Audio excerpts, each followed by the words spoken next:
15 আগস্টে ধানমন্ডি 32 নম্বরে ফুল হাতে বঙ্গবন্ধুর প্রতি শ্রদ্ধা জানাতে গিয়ে গণপিটুনির শিকার হওয়া রিকশা চালক আজিজুর রহমানকে কিসের ভিত্তিতে সন্দেহভাজন হিসেবে একটি মামলায় গ্রেফতার করা হয়েছে সে বিষয়ে ব্যাখ্যা তলব করে বিবৃতি দিয়েছে অন্তর্বর্তী সরকার।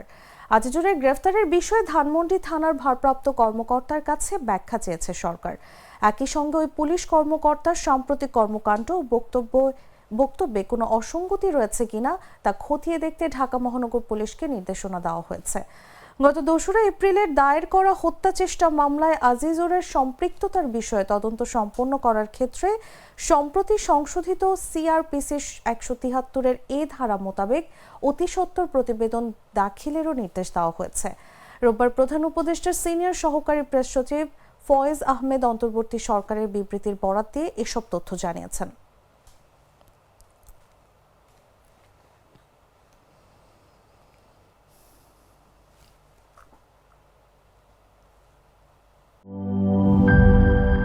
সানবিট সব দিবে সামাল।